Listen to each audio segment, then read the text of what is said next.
Ndagusuhuje kandi nkwifurije kugira ibihe byiza. None turi kuwa 11 z'ukwezi kwa munani umwaka w'ibihumbi 2023. Iyi ni CMC TV Rwanda Citizen Media Center TV. Ni umwanya w'amakuru. Amakuru yacu araza kwibanda ku ngingo z'ingenzi zikurikira. Loni yambitse imidari ingabo z'u Rwanda ziri muri Sudani y'Epfo. Amakuru yacu kandi turaza kuyakomereza muri Niger, abakoreye coup d'etat Perezida Mohamed Bazoum batanze umuburo uko bashobora kumwica. Amakuru yacu turaza kuba turi kumwe n'uruganda rw'Isaroni, uruganda rukora akawunga keza, akawunga gaseye neza, akawunga gashobora gutuma ugira imbaraga mu mubiri wawe.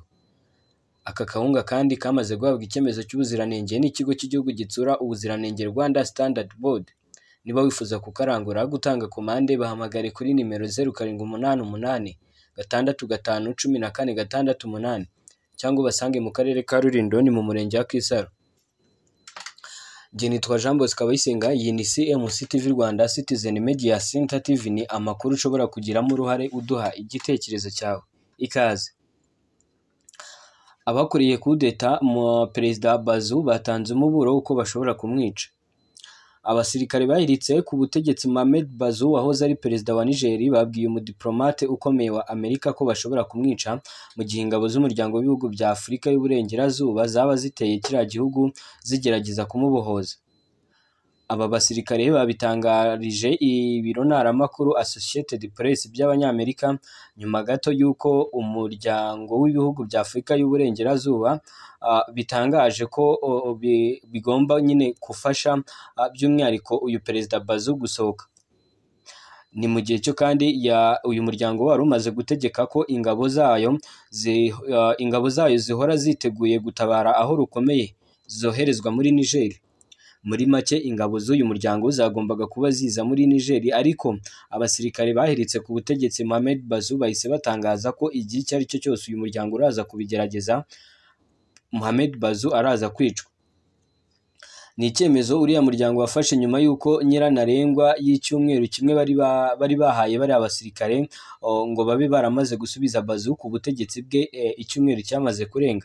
Muri iki cyumweru ubwo Minisitiri wungirije w'ububanyi n'amahanga wa Leta Zunze Ubumwe za Amerika Victoria Nuland yasuraga Niger, nibwo agatsiko k'abasirikare bahiritse ubutegetsi kamubwiye ko Bazoum azicwa mu gihe kiriya gihugu cyaba kigabweho ibitero. Ni amakuru yanemejwe n'umwe mu bayobozi ba Amerika wirinze ko Associated Press itangaza amazina ye. Amerika ku rundi ruhande iheruka kuburira bari abasirikare ko bashobora kuyisunikira kugaba ibitero kuri Niger mu gihe bakomeza kwinangira ku kurekura Bazoum n'umuryango we ndetse no kumusubiza ku butegetsi.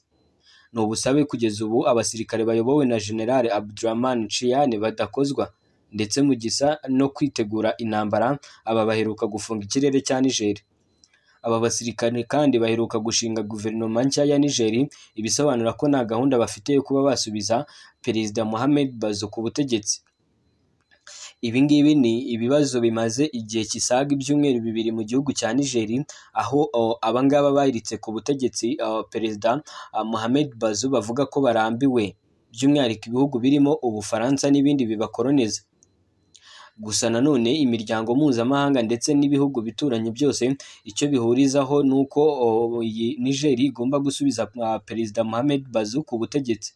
Bitaba ibyo ngo haraza kwifashishwa imbaraga za gisirikare.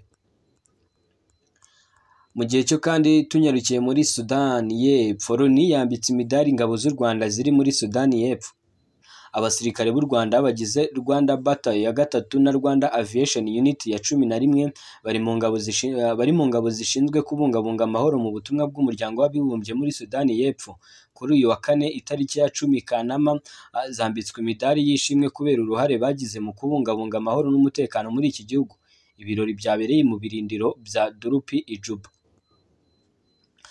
Mu ijambo rye umuyobozi wa Rwandan Battalion ya 3 Colonel Bertin Mukasa Cyubahiro yashimiye ubuyobozi bw'uyu muryango, guverinoma ya Sudani y'Epfo, ingabo z'igihugu cya Sudani y'Epfo n'abandi bafatanyabikorwa ku bufatanye bwabo ndetse no gufashanya mu gusohoza inshingano z'uyu muryango. Ambasaderi w'u Rwanda muri Repubulika ya Sudani y'Epfo Joseph Rutabana yashimye imirimo yakozwe, anibutsa izo ngabo gukomeza kwiyemeza no kubungabunga amahoro n'umutekano muri Sudani y'Epfo ndetse n'ahandi. umuyobozi w'ingabo z'uyu muryango akaba n'umushyitsi mukuru Lieutenant General Mohane Subramanian yashimiye Rwandan Battalion ya gatatu ndetse rwose n'abandi barimo abasirikare b'u Rwanda kubera uruhare runini bagize mu kubungabunga amahoro n'umutekano muri Sudani y'Epfo nubwo hari imbogamizi bahuye nazo. Iyi ni CMC TV Rwanda Citizen Media Center TV, nge nitwa Jean Bosco Abayisenga. Amakuru yacu umunsi ku munsi tuyabanamo n'uruganda rw'Isaro. Ni uruganda rukora akawunga keza, akawunga gaseye neza, akawunga gashobora gutuma ugira imbaraga mu mubiri wawe. Niba wifuza kukarangura gutanga komande, hamagara kuri nimero 0788651468 cyangwa ubasange mu karere ka Rulindo ni mu murenge wa Kisaro niho uruganda ruherereye. Nkwibutsa ko igihe icyo ari cyo cyose waba ukifuza mu maduka yose hano mu gihugu urakahasanga. Iyi ni CMC TV Rwanda Citizen Media Center TV, nge nitwa Jean Bosco Abayisenga.